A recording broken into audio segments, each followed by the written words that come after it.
بہت سارے فائدے ہیں شادی کے. میرا خیال ہے اس اینگل سے کبھی آپ لوگوں نے نہیں سوچا ہوگا. عام طور پر جب شادی کی بات ہوتی ہے یا شادی کا خیال آتا ہے تو بس اچھے کپڑے، زیور، میک اپ اور گویا مقابلہ حسن میں شرکت کی تیاری سمیت پارٹیسپینٹس کے. اور تو بات یہ ہے کہ شادی جو ہے یا نکاح جو ہے وہ صرف ایک خوشی کا موقع نہیں یا کوئی اچھے کپڑے اور اچھے زیور کے پہننے کا موقع نہیں، بلکہ اس کے علاوہ اس سے آگے اس کے بہت سے فائدے ہیں. ایک فائدہ اولاد کا ہے، کیونکہ مقصود بقائے نسل ہے. یعنی نکاح کا اصل مقصد کیا ہے کہ انسانی نسل باقی رہے، اور اس میں کوشش کرنے سے اللہ کی محبت کا فائدہ بھی ہے. نیز حضرت محمد رسول اللہ صلی اللہ علیہ وسلم کی محبت کی طلب بھی ہے کہ آپ کو امت کی کثرت پر فخر ہوگا، یعنی قیامت کے دن. علاوہ ازیں اس میں نیک اولاد کی دعا سے برکت کا حصول بھی ہے، یعنی مرنے کے بعد انسان کے لیے نیک اولاد دعائیں کرتی ہے اور انسان کو اس سے فائدہ پہنچتا ہے. اور چھوٹے بچے کی موت سے شفاعت کی امید بھی. نکاح کے فوائد میں سے شہوت کی آفت دور ہو جانے کی وجہ سے شیطان سے بچاؤ بھی ہے، اور اس میں نفس کی راحت بھی اور بیوی کی رفاقت سے انس و محبت بھی ہے. یعنی ایک کمپینین مل جاتا ہے انسان کو جس سے انسان بہت کچھ شیئر کر سکتا ہے. ایک فائدہ گھر کی تدبیر سے دل کی فراغت ہے، یہ مردوں کے لیے خاص طور پر کہ اگر وہ شادی نہ کریں تو گھر کے کام بھی انہیں خود کرنے پڑے. کھانا پکانے، صفائی کرنے، بستر بچھانے، برتن صاف کرنے اور اسباب زندگی تیار کرنے سے کفالت بھی ہے.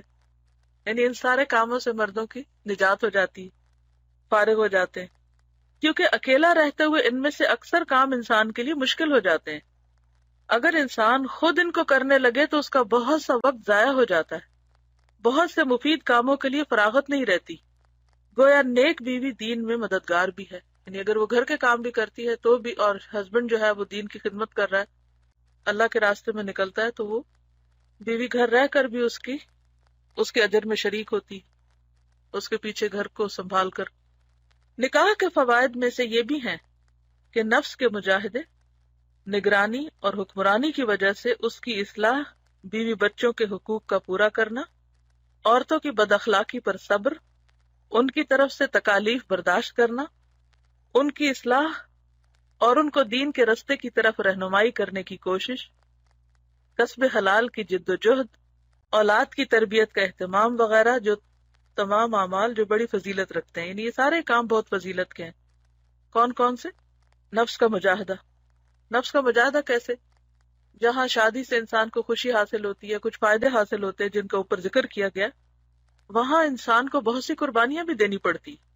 اکیلے رہنا جو ہے یا اپنی مرضی سے رہنا، اس میں بھی بہت سے فائدے ہیں. انسان اپنی مرضی سے سوتا ہے، مرضی سے جاگتا ہے، مرضی سے کھاتا ہے، مرضی سے پیتا ہے، اس کو کوئی پابندی نہیں ہوتی، ایک طرح سے آزادی ہوتی ہے. اور انسان کو کسی دوسرے یعنی اپنے ساتھی کی طرف سے جو تکلیفیں پہنچتی ہیں ان کے بھی مسئلے نہیں ہوتے. لیکن جب انسان کسی کے ساتھ مل کر رہتا ہے تو بہت سی چیزیں مرضی کے خلاف جاتی ہیں، تو اس میں نفس کا مجاہدہ ہوتا ہے، یعنی نفس کا جہاد بیسیکلی، کہ انسان کے اندر صبر و برداشت آتی ہے. نگرانی، یعنی انسان ایکسٹرا کانشیس ہو جاتا ہے، اپنے نگاہ، اپنے دل، اپنی ہر چیز کی حفاظت کرتا ہے کہ وہ ایک دوسرے سے خیانت نہ کرے. اور حکمرانی کی وجہ سے اس کی اصلاح، یعنی گھر کا ایک نظام قائم ہوتا ہے جس میں ہسبینڈ جو ہے وہ ایک طرح سے حکمران ہوتا ہے. تو جب ایک انسان دوسرے کے اوپر حکم چلاتا ہے تو اس کو اپنی اصلاح بھی کرنی پڑتی، کیونکہ انسان دوسرے کے لیے بہترین رول ماڈل ہو نہیں سکتا جب تک کہ وہ خود کو درست نہ رکھے. اور بیوی بچوں کے حقوق پورے کرنے کا بھی اجر ہے. عورتوں کی بد اخلاقی پر صبر، کیونکہ عورتیں بہت ایموشنل ہوتی ہیں، ایک دن خوش ہیں، ایک دن ناراض ہیں، اور کبھی بغیر وجہ کے ہنسنے لگتی ہیں، وہ کبھی بغیر وجہ کے رونے لگتی ہیں. تو مردوں کے لیے بعض اوقات عورتوں کے اس مزاج کو سمجھنا بھی ایک مجاہدہ ہوتا ہے، اور پھر وہ وجہ نہیں بتاتی ہیں اور چاہتی ہیں کہ بغیر وجہ بتایا ہی سمجھ لیا جائے کہ وہ کیا چاہتی ہیں.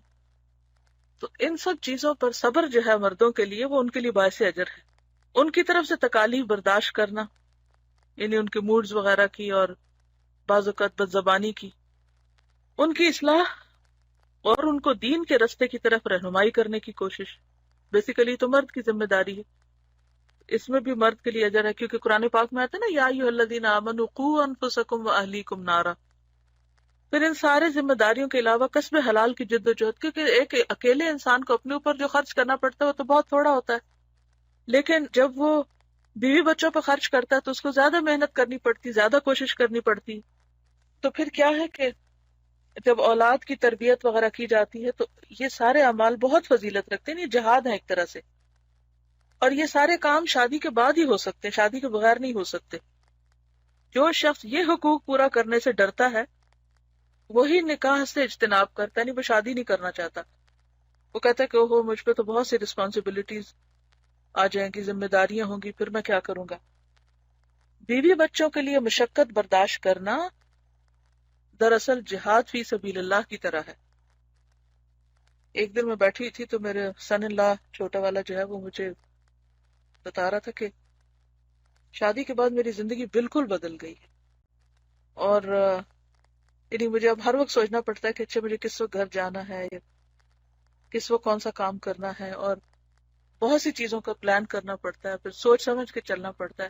جب انسان اکیلا ہوتا ہے تو اس کو یہ تو فکر نہیں ہوتی کہ وہ کس وقت کون سا پلان بنائے یا نہ بنائے، کیونکہ پھر جب انسان شادی کر لیتا ہے تو پھر اسے اپنے ساتھی یا بیوی بچے جو بھی گھر میں فیملی میں افراد ہوتے ہیں ان سب کو ساتھ لے کر چلنا پڑتا ہے. اور پھر آپ دیکھیں کہ جب بچہ ہوتا ہے تو اس میں اور بھی پلان جو ہے مزید پھیل جاتے ہیں. اس میں صرف بیوی نہیں بلکہ بچوں کی مصروفیات اور ان کے موڈ اور ان کی ضروریات ان سب کو سامنے رکھ کر انسان پھر پلان کرتا ہے.